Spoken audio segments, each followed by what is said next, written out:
यहाँ पर आप देख सकते हैं हेयर कितना ज़्यादा सिल्की है। नेचुरल हेयर का शाइन मेंटेन है। बहुत ही ज़्यादा मॉइस्चर्ड और कंडीशन्ड है।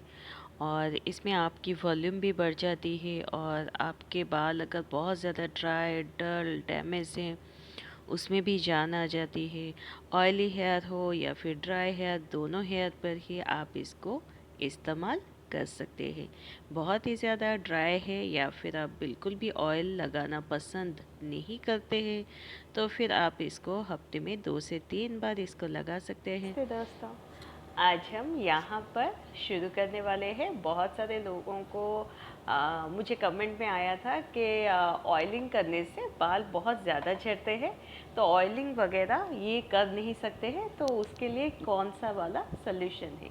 तो यहाँ पर एक इस तरह का मास्क हम बनाएंगे जो कि आपके बालों को डीप मॉइस्चराइज करने के साथ साथ डीप कंडीशनर भी करेगा, और साथ ही साथ आपके पूरे हेयर फॉलिकल से लेकर पूरा रूट से लेकर टिप तक आपके बालों को बहुत अच्छे से केराटिन टाइप लुक देगा, शाइन देगा उसमें। और बहुत ही हेल्दी शाइन होगा वो, जो नेचुरल जैसे आपके हेयर का जो टेक्सचर वाला जो शाइन होता है उस तरह का होगा। बहुत ही ज़्यादा आपके हेयर को जो थिकनेस होता है, जो ईच हेयर स्ट्रैंड को उसका नेचुरल थिकनेस प्रोवाइड करेगा, और साथ ही साथ आपके बाल बहुत ही ज़्यादा स्मूथ हो जाएंगे। और जैसे आप ऑयलिंग वगैरह कर नहीं सकते हैं, बहुत सारे बाल झड़ते हैं, तो ये मास्क अगर आप लगाएंगे, अगर आप ऑयलिंग कर भी रहे हो फिर भी इसको अगर लगा रहे हो, आपके पास बहुत ही ज़्यादा स्मूथ, सॉफ्ट और मैनेजेबल हो जाएंगे। और बहुत ही ज़्यादा आप देख सकते हैं यहाँ पर कितना अच्छे से ये डीपली मॉइस्चराइज हुआ है। ईच हेयर स्ट्रैंड कितना अच्छा लग रहा है। और इसको हम बनाएंगे, तो चलिए शुरू करते हैं कि इसको किस तरह से बनाना है और इसको अप्लाई कितने समय तक क्या करना है और किस तरह से साफ़ करना है। बहुत ही आसान है। जो बिल्कुल भी ऑयलिंग नहीं करते हैं, आप इसको हफ्ते में 2 से 3 बार इसको लगा सकते हैं।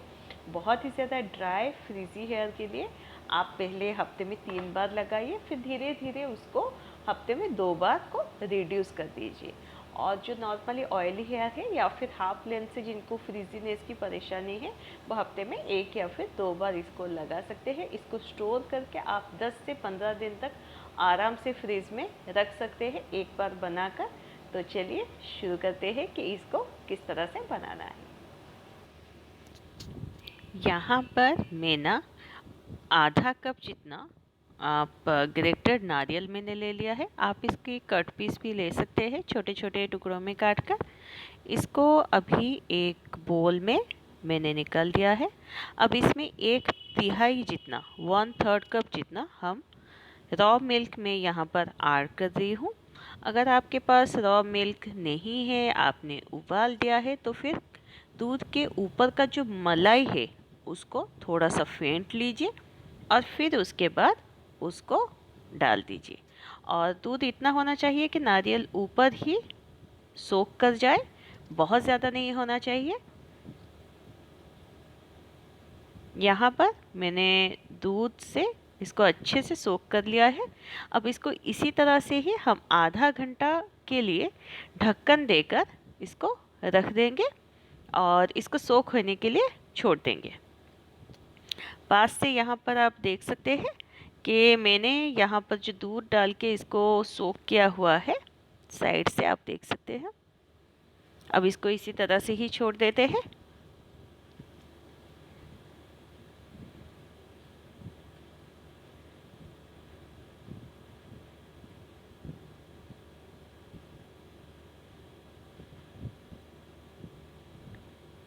अब यहाँ पर आधे घंटे बाद ये अच्छे से दूध के साथ सोख हो चुका है।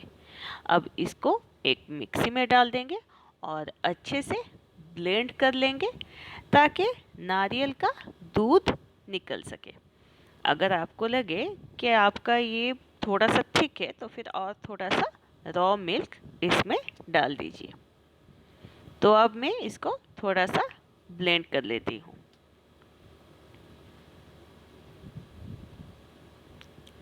यहाँ पर मैंने अच्छे से इसको ब्लेंड कर लिया है, मगर जो नारियल का खुदरा हिस्सा है उसको हम डिस्कार्ड कर लेंगे, वरना मास्क लगाते हुए वो हमारे हेयर पर जब हम साफ़ करें तो थोड़े थोड़े टुकड़ों में रह सकते हैं।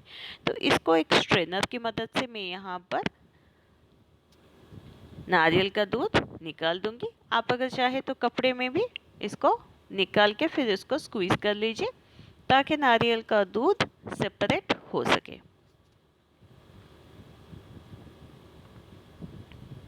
अब मैं अच्छे से इसको दबाकर इसका दूध निकाल दूंगी।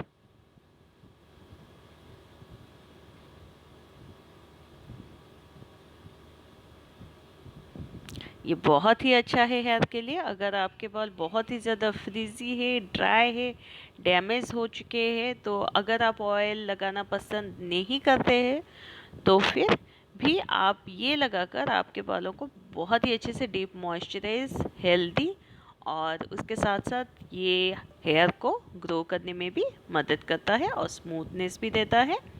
तो इसको आप लगा सकते हैं। अगर आप ऑयलिंग वगैरह अवॉइड करते हैं, आपको लगता है कि ऑयलिंग करने से आपके बाल ज़्यादा झड़ते हैं, तो फिर ये आप लगा सकते हैं, क्योंकि ये मास्क थिक नहीं है जैसे हेयर पैक होता है, ये बहुत ही लाइट है, तो इसमें बाल झड़ने के चांसेस भी नहीं हैं।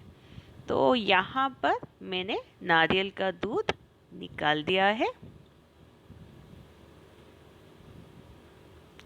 अब इसमें हम बाकी जितने सारे इंग्रेडिएंट्स हैं उसको डाल देंगे। तो यहाँ पर मैं 3 बड़े चम्मच जितना शहद डाल रही हूँ। अगर आपके बाल बहुत ही ज़्यादा ड्राई है तो फिर आप 1 चम्मच और ज़्यादा डाल दीजिए। तो यहाँ पर मैं 3 चम्मच ही इस्तेमाल कर रही हूँ।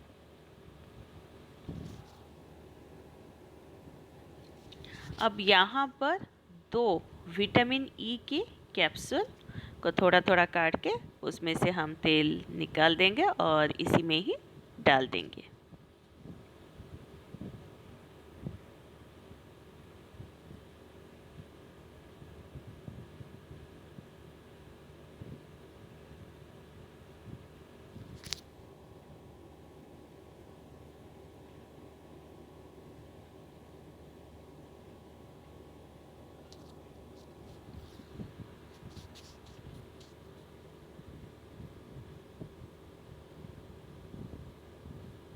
अब विटामिन ई के कैप्सूल के ऑयल मैंने निकाल के डाल दिया है। अब इसमें 2 बड़े चम्मच जितना मैं कोकोनट ऑयल डाल दूंगी।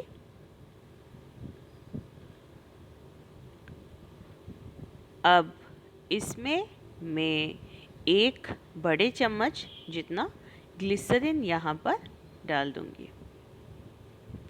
अब इन सारी चीज़ों को अच्छे से हम फेंट लेंगे, ताकि ये एक स्मूथ सा मास्क बन सके। ये ऑयल और जो कोकोनट मिल्क है अच्छे से एक दूसरे के साथ अच्छे से मिक्सअप हो जाए। तो अभी मैं इसको अच्छे से मिला दूंगी। यहाँ पर मैंने अच्छे से इसको मिक्स कर दिया है। मिक्स करने के बाद आप देख सकते हैं इसका कलर कितना चेंज हो गया है।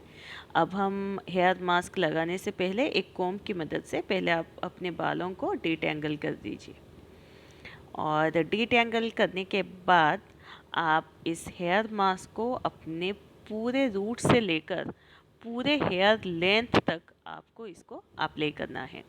और अगर आपके पास कम आपने बनाया है तो फिर अच्छे से इसको स्कैल्प वगैरह में पहले लगा दीजिए, फिर उसके बाद हेयर लेंथ पर लीजिए। इस मास्क को आप स्टोर करके फ्रीज में आराम से 10 से 15 दिन तक रख सकते हैं, और इसको सिर्फ 2 घंटे ही आपको अपने बालों पर लगाना है, और ऑयलिंग की तरह नहीं कि ओवरनाइट या फिर 1 घंटे पहले ऐसे कुछ रखना है।